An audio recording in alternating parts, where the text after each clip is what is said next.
I called it!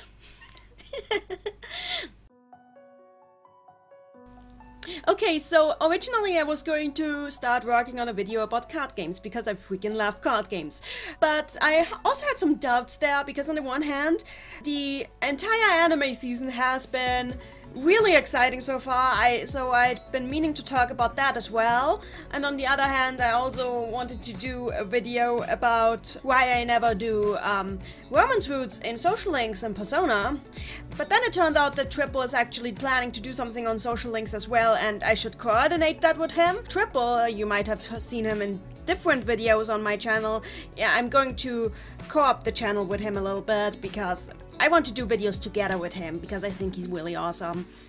Anyway, that will be a double feature with him, and I can talk about the anime season whenever I feel like it. We are pretty much at the half point now, so it would probably make sense to start talking about this once every show has aired its 6th episode. But just when I wanted to start trying to write some sort of script for a video about trading card games, Steven Universe dropped 2 more episodes. And I know I haven't done a video on Steven Universe in quite a while, mostly because when I do these videos they never seem to get a lot of traction, which given my viewer base isn't that surprising.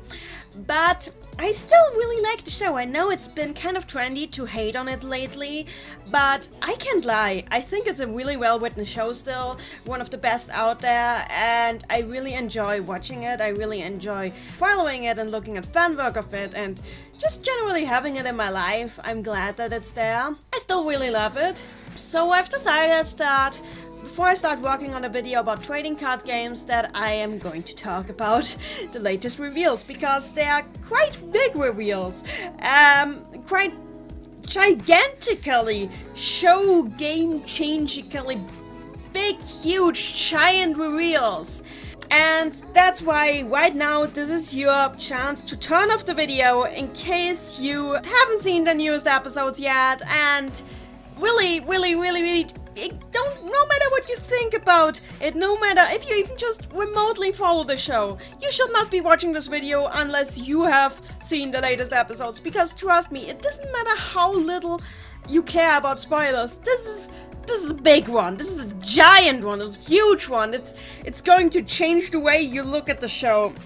Like every single episode up to this point is going to be changed by what happened in these past few episodes. So really, don't look at this spoiler unless you really are sure that it's not going to change anything about the show for you so far.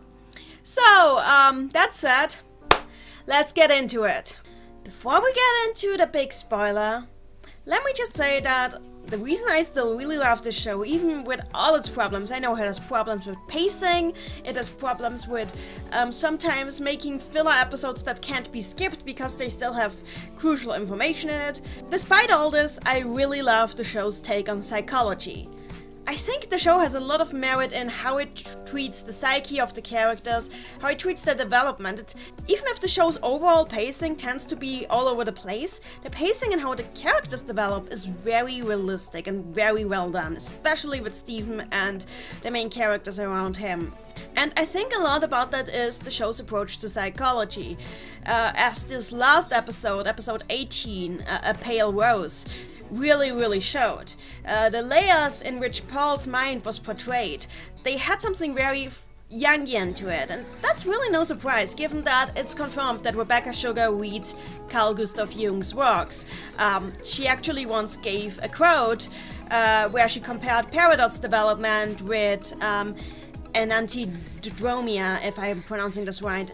Enantiodromia is a concept from Jungian works, which is basically a form of projection where everything changes over into its opposite. It has to do with how we always have the opposite of what is in our outward psyche very strongly represented in our inward psyche, and that's how she explains Peridot's character development, why so many of her most stoic traits flipped over into the exact opposite once she got to stay on Earth. And I think that was a very good take on it, and that pretty much proves that Rebecca Sugar reads young, which also explains a lot about this episode, about how we keep going deeper and deeper into Pearl's psyche, deeper and deeper into each layer covering up a different layer, and the deeper you get, the less resistance she has, which might be because she's focusing all of the resistance in her mind right on the most outward layer, because, well, that's how her personality works. She has very strong barriers set up right out on the first layer, but on the inside she becomes very unguarded, which has been shown in past episodes already. And this is where we get to Pearl's deepest and darkest secret.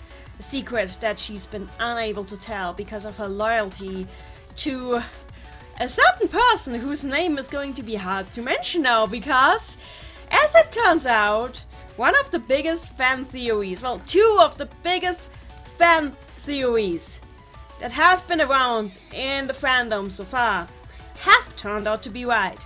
Rose did not kill Pink Diamond. The assassination was not carried out by Rose, it was carried out by Pearl, pretending to be Rose. And what's more, Pink Diamond was never assassinated. Pink Diamond staged her own assassination and went into hiding under the alias of Rose Quartz. Rose Quartz is Pink Diamond and has always been. We never met an actual Rose Quartz gem. We never saw an actual active Rose Quartz gem. This was all Pink Diamond. I am happy that this turned out to be the case. I called it. I knew it. This theory has been around for quite a long time, but people have been quick to dismiss this for a few reasons. The first time I heard of this theory, I was like, this seems so right. Because this would explain so much about the show. It would explain why Steven is so goddamn overpowered for a mere quartz gem. I didn't think it was just something with him being a human gem hybrid. I knew there had to be more behind it. But people were always very, very quick to dismiss this theory. And for a while they pulled me in as well. And I was like, well, maybe if it's not that likely, maybe the only alternative that I would have accepted is that actually Rose was ordered by Pink Diamond to kill Pink Diamond. But I'm just glad that it turned out to be the way it is. There have been a few reasons why people have been so quick to dismiss this theory, and I never actually found any of them too convincing. I just ended up going along with it after a while because everybody was like, nah, that can't be it. This can't be it. It's impossible. It seems too bad. And let's go through the reasons why people kept telling me that this couldn't be the case.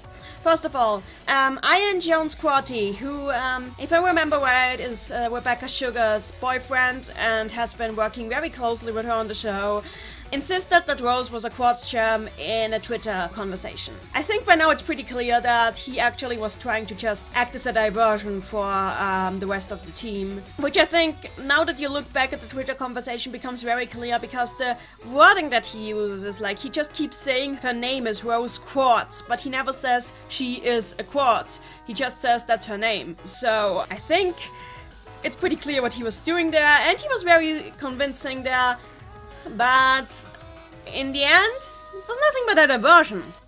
The second reason why people kept saying this is like, they thought it was too convenient because it is a theory that came up so early on that it could never be this easy. It had to be something that nobody saw coming, and because people saw this theory coming, it obviously couldn't be true. I don't think that that's the case. I actually think that's just because the show has some very, very good foreshadowing. Because a lot of the time, especially in anime, when there's plot twists, they come absolutely out of nowhere, and people are like, wow, I didn't see this coming. But oftentimes I'm like, yeah, we didn't see this coming because it wasn't implied in any way, shape, or form. And actually, if you think about it, more than 2 minutes doesn't make any sense. So usually when you get plot twists that nobody saw coming, that were part of no fan theory whatsoever, that's not a show that this is something that was likely to happen. It's just a show of very poor writing, in my opinion. So the fact that there were people who saw it coming, but they weren't so numerous, is a sure sign that this was actually very clever foreshadowing, in my opinion. Especially now, if you look at Tumblr right now, people are compiling all of the stuff that makes more sense now that we know for sure that Rose Quartz was actually a diamond and that Steven is actually, in a way, a diamond prince, which explains so much about his powers and his general power level compared to other champs. You can really see that this was probably planned from the very beginning in the show, and people who were in denial about it were, well, it was just that, denial. The third reason why people kept saying this couldn't be it is because they thought if this was going to happen, it would be a lazy way to absolve Rose of all guilt regarding the things she's done. I actually think it's the very opposite. Because now that we've seen what Pink Diamond was like in the past, and that we've seen a lot of flashbacks of Rose, it paints her as a very naive individual and explains so much about how the war happened all these thousands of years ago on Earth. Basically, despite all that Pearl said about Rose being wise and being a good leader, if you look at those flashbacks, what Stevonnie saw and about what Greg said and all these little things, you realize Rose wasn't that wise. She was a very childish, very short-sighted, very naive individual who acted on her gut feelings and often didn't think enough about the things she was doing. And that explains basically everything about what happened back then. She wanted a colony because it was her impulse and she just wanted to have fun. She saw that colonizing planets killed them. Then she didn't think it was fun anymore and she wanted to make it a soaring state instead. But her sisters didn't like that, so what does she do? She decides to stage her own assassination. Even Pearl pointed out that this was a crazy idea, that they should be looking for other more diplomatic solutions. But no, it seemed like a good idea at the time, so let's do it. Just like killing herself to create a baby seemed like a good idea at the time, and now Steven has to deal with all the political bullshit mess that she's left behind. It's all because Rose Quartz / Pink Diamond is not a morally flawless character. We're not supposed to think that she is. She's being idolized by the other Crystal champs, yes, but if you look at her actions and look at her personality, she is basically not somebody we should strive to be. She's the kind of person who has all the best intentions, but doesn't really have the mental faculties to put those best intentions into the best kind of actions. I think Steven by now is further into his mental development than Rose Quartz ever got, and I think that's actually one of the points the show is trying to make. Champs don't usually change, their mindset stays the same all their life. That's why Pink Diamond was so stuck in her ways that even as Rose, even when she saw the mistakes she made and even when she grieved for them, she couldn't really change the way she thought about things until she met Greg, and even then she still made mistakes. But Steven is half human. He's able to realize that things need to change to evolve. He's able to evolve as a person, and he's able to grow beyond the childish mindset that he inherited from his mother. So he's able to realize that there were other solutions there, that there are other ways to deal with this, that how important it is to take responsibility for your own actions. And that's what he's doing now. Steven has to deal with the sins of his mother. And it's not fair that he has to do this. But I think this is actually a very realistic way to deal this, because in real life we also have to deal with the sins of our ancestors. And it's not fair. And we're not really to blame for it. Nobody should blame us for what our ancestors did, but we still have to deal with their sins. We still have to clean up behind them, and we still have to make sure that something like this doesn't happen again in the future. And I think the way that the show handles this is actually very mature. I think it's a good lesson to teach to kids, a good way to teach them to deal with the frustrations of life and see that things can always still get better as long as you keep trying. So yeah, I don't think this absolves Rose of her guilt.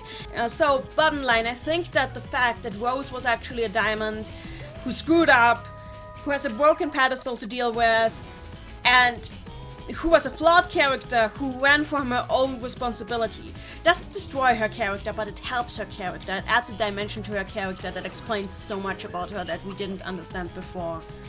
And the fact that Steven has to clean up her mess, as I mentioned, is very mature as well, even if it is very unfair to him as a character. I really like the way the show is going right now. I like this direction it's taking, and I think with all the missteps the show has had in the past, I really still think that this is the perfect way to take the show now. I'm very glad that it's taking this way, and I think it really adds to the complexity. That said, given that the show doesn't have a regular airing schedule, we're stuck in hiatus land again now. I guess I'll have Noragami to tide me over in the meantime, because yeah, this is coming back from hiatus now. I'm a happy camper lately. But until then, I guess we'll have to wait. I can't wait for the special that they've announced for summer. So yeah, I'll keep tuned. I'll see if I'll do another video about it. Maybe if I get more than 10 views on this for once. If you like this video, give it a like. Just show me that you're interested in it. Show me that you liked what I had to say. That's it for me for now. I'll see you guys later.